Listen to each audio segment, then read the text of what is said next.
Kumusta? Ako nga pala si Kewin Salvador, isang mag-aaral sa ika-11 baitang sa pangkat Honesta. Sa video na ito, aking tatalakayin ang itinalaga sa akin na tula at maikling kwento na aking sinuri. Dumako na tayo sa itinalaga sa akin na tula. Ang tulang ito ay pinamagatang Labis Nating Kailangan ang Mga Taong Mahirap na isinulat ni Herminio S. Beltran Jr. Ang manunulat na si Herminio Beltran ay nagsimulang magsulat ng mga talata noong siya ay 9 na taong gulang pa lamang. At siya ay nagsasalin ng mga kwentong Iloko sa Ingles noong siya ay nasa 13 taong gulang. Siya ang may akda ng 2 libro ng tula sa Filipino, Iloko at Ingles. Ang dalawang ito ay ang Bayambang at Limlunay. Ang kanyang mga sanaysay sa Filipino ay nagwagi ng gawad-alab ng haraya na ibinigay ng Pambansang Komisyon para sa Kultura at Sining noong 2002. Pamagat, isinaad sa tulang ito na ang mga mahihirap ay may mahahalagang tungkulin sa ating lipunan. Sinasabi rin dito na may mga bagay na hindi magagawa ng iba kung walang mahirap na tao. Ang pamagat ng tulang ito ay nagpapaliwanag na sa sarili dahil ito na ang pangunahing ideya ng tula. Banghay. Nakatuon ang tulang ito sa mga taong mahirap at kung ano ang kanilang parte sa lipunan. Sinasabi rito na ang hanap buhay ng mga taong mahirap ay pinakikinabangan ng mga mayayaman na tao. Ipinapakita rin dito kung paano naiiba ang pakikitungo ng mga tao sa mahihirap. Ipinapakita na mababa ang pagtingin ng ibang tao sa mga mahihirap na mistulan parang alipin lamang sila. Mga kabisaan, bisa sa isip. Nang aking mabasa ang tula, aking napagtanto na walang mayaman kung walang mahirap. Ang mga taong mahirap ay mayroong parte sa ating ekonomiya. Maliit man ang kanilang naiaambag, nakatutulong pa rin sila sa atin. Naisip ko rin na ang mga kasapi sa gobyerno ang mga may kasalanan kung bakit mayroon pa ring kahirapan. Kung sila ay mayroong mabilisang aksyon sa bawat suliranin, siguradong bababa ang kahirapan. Bisa sa damdamin. Ako ay namulat sa katotohanan dahil kung ilalagay ko ang aking sarili sa kalagayan ng mga taong mahirap, ako ay makararamdam ng galit sa mga taong hindi makatarungan. Ako rin ay nalulungkot dahil sa kasalukuyan ay mayroon pa ring kahirapan at ito ay lumalala ng lumalala. Lahat ng tao sa mundo ay mayroong silbi sa lipunan at dapat pantay ang pagtingin natin sa isa't isa. Bisa sa lipunan. Dahil sa iba't ibang katayuan sa lipunan, nagdudulot ito ng diskriminasyon at ito ang isa sa mga dahilan kung bakit nagkakaroon ng kahirapan sa isang bansa. Ang mga mahihirap ay pinagsasamantalahan ng ibang tao sa pamamaraan na pagpapakitang tao na sila ay gumagawa ng mabuti sa publiko. Ito ay kanilang ginagawa upang makilala ng ibang tao at para mapuri. Sa totoo lang ay ilan lang sa mga tao ang mayroong pake sa mga mahihirap. Simbolismo. Sino ang tagatanggap ng donasyon na ating okasyon para sa litrato at palabas sa dyaryo? Ang ibig sabihin nito ay ang mga tao ay tumutulong sa mahihirap para lamang maipakita sa madla ang kanilang pekeng kabutihan. Dumako naman tayo sa maikling kwento na itinalaga sa akin. Ang kwentong ito ay pinamagatang Daga na isinulat ni Reynaldo A. Duque.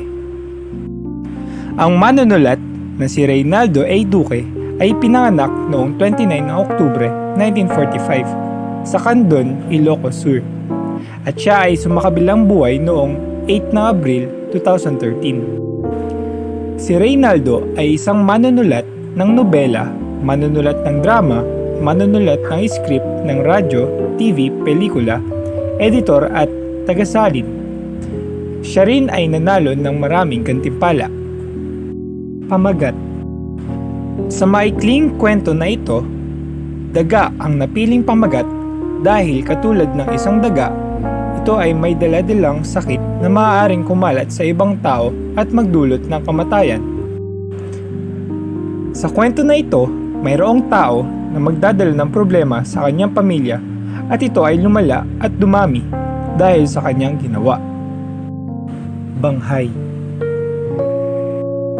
Sa maikling kwento na ito ay mayroong isang ama na si Pidong na isang katulong sa isang kumpanya. Siya ay 10 taon na nagtatrabaho roon at sa katagalan, siya ay napili bilang isang pinakakahanga-hangang empleyado ng taon. Ito ay pinagmalaki niya sa kanyang asawa na si Barang. Mayroon din siyang natanggap na gantimpala na 1,000 piso.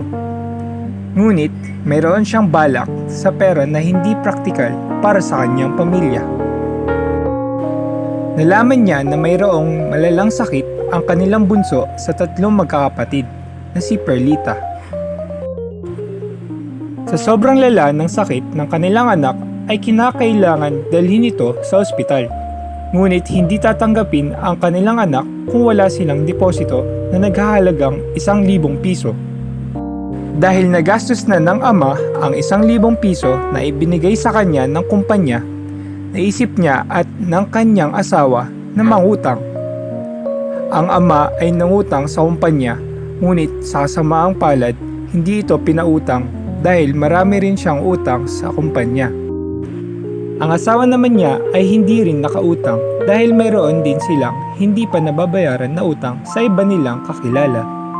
Ang mag-asawa ay nawalan na ng pag-asa at ang ama ay unti-unti nang nawawala sa sarili dahil sa mga problemang hinaharap niya.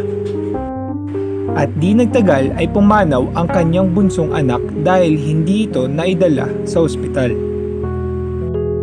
Mga kabisaan. Bisa sa isip. Pagkatapos kong mabasa ang maikling kwento, naisip ko na ang bawat desisyon natin sa ating buhay ay may maraming kinahahatnan. Maaari itong mabuti o masama. Sa mga pangyayari sa kwento, makikita na si Pidong ay mayroong mga desisyon sa buhay na nagbunga ng mga suliranin na hindi niya inaasahan. Siya ay naging ignorante sa kanyang paligid dahil sa kanyang pagkasilaw sa mga gantimpala na nakuha niya. Aking napagtanto na kailangan ko maging mapagmasid sa lahat ng bagay bago ako magdesisyon upang hindi ako magkaroon ng maraming problema. Bisa sa damdamin. Ako ay nakaramdam ng galit sa ginawa ni Pidong. Siya ay nadala ng kasakaman at kayabangan. Hindi siya nagdalawang isip na hindi gamitin ang perang nakuha niya para sa pansariling kasiyahan. Nakakabigo siya dahil sa kanyang ginawa, dahil maaaring magamit ang pera na iyon para sa mga gastusin ng pamilya niya, at maaaring magamit ang perang iyon para sa kanyang bunsong anak na si Perlita na may malubhang sakit. Kung hindi niya iyon ginasta, maaari pang gumaling si Perlita. Bisa sa lipunan. Sa kwentong ito ay makikita ang iilan sa mga suliraning panlipunan na madalas na nangyayari sa mga mahihirap na pamilya. Isa dito ang pagwawaldas ng pera ng mga mahihirap sa mga hindi makabuluhang bagay. Dahil dito ay lalong naghihirap ang mga mahihirap na pamilya dahil sa kawalan ng pambili sa mga mahalagang bagay upang mabuhay. Isa ring suliranin ang pagiging mahirap dahil dito ay naiiba ang pakikisama ng ibang tao sa mga mahihirap. Sila ay napagdidiskitahan o hindi nabibigyan ng atensyon ng mga serbisyo. Simbolismo. Tila nasabuyan ng suka si Pidong. Ang ibig sabihin nito ay ang pagkatanggap ng mga masasamang salita. Waring kabuti siyang nanguluntoy sa harap ng kalbo. Ang ibig sabihin nito ay ang pagpapakita ng pagkaduwag sa harap ng isang tao. Sa mga nabanggit na panitikan, makikita na mayroong mga suliranin na naganap noon at patuloy na nangyayari sa kasalukuyan. Sa pagbabasa o pagsusuri ng iba't ibang panitikan noon, makatutulong ito sa atin upang malaman natin ang kalagayan ng lipunan noon. Ito ay makapagbibigay sa atin ng gabay para sa ating mga aksyon sa paligid sa kasalukuyang panahon. Ang mga naipakita sa aking mga sinuri ay mga masasamang nangyayari noon. Maaari itong makapagmulat ng mga mata ng bawat tao upang hindi natin magawa ulit ang mga mali natin noon. At dito na magtatapos ang aking talakayan. Sana ay may natutuhan kayo at nakuwang aral. Muli, ako si Kewin Salvador, mag-aaral sa ika-11 baitang sa pangkat onesta na magpapaalam. Paalam at salamat sa pakikinig.